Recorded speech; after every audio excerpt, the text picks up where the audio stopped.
So I'm Joe Turpin and I'm an artist from Johannesburg, South Africa, and this is my solo exhibition titled When the Dust Settles at the NWU Botanical Gardens Gallery in Potchefstroom. So this work is mainly about Jewish identity in the northwest province of South Africa, its history, its complexity, its entanglements with colonialism, apartheid, whiteness, and now democracy. My mother was from the province, she was from Rustenburg, and last year they finally sold the building, which was the Rustenburg Synagogue, which she would have grown up attending as a child. And so what they found in the foundation stone of the temple building was a time capsule. It was notes in a bottle dated from 1924. So it was quite incredible to me. I was still studying when I found out about that, and I decided to make this body of work using that moment as a point of departure. But some of the works do predate that, but they are related to similar themes. Some of the artworks contain the image of the bottle, which was obviously inspired by what was found. I went to view the bottle a year ago in Johannesburg at the Jewish Board of Deputies, and so was producing these artworks that just show it as a kind of symbol, because it's a symbol when it becomes a time capsule, you know.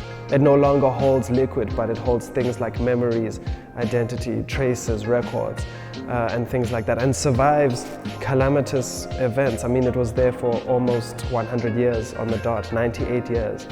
So one of the works is called 98 Years Hidden, and it's about that. And you think about what happened during that time with both the Second World War, the Holocaust in South Africa, apartheid's rise and its fall, and then everything beyond that. So, you know, the works speak about identity, about mourning, loss, antisemitism, and the sort of dangers of these things. But I did try and locate them to be uniquely South African in and amongst all of those concerns. So there's a work here, for example, titled "There's a Lion Sitting on Your Grave," and that's exactly what the painting depicts. It's a lion sitting on a gravestone. It's a Jewish gravestone. So those who've got loved ones that are buried in these cemeteries in the northwest, where there's no longer a Jewish community, you know, there's concerns about are they being protected, neglected, etc., etc. I would say that, I mean, it's hard to pick a favorite work of mine.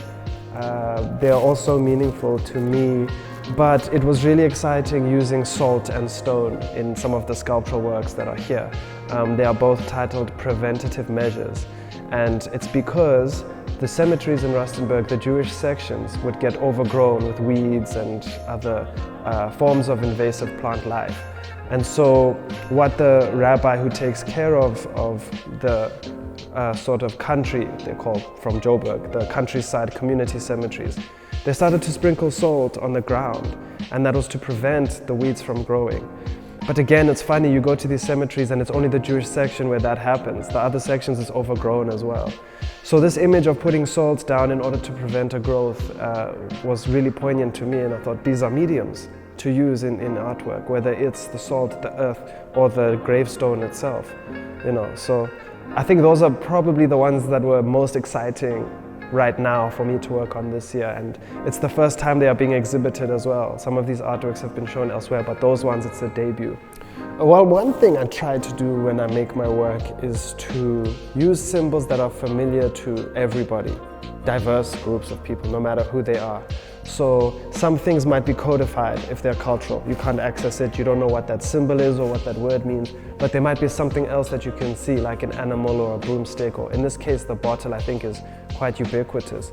So therefore I would say anyone that has an interest in this country that we're in, its political landscape, its geographical landscape, its historical landscape. If you are interested in those things, then it doesn't matter who you are, you can come in here and engage with the work. I think that they'll find something speaks to them. Yes, it's about these specific identity groups. However, it's part and parcel of diversity which makes up this country of South Africa. So anyone.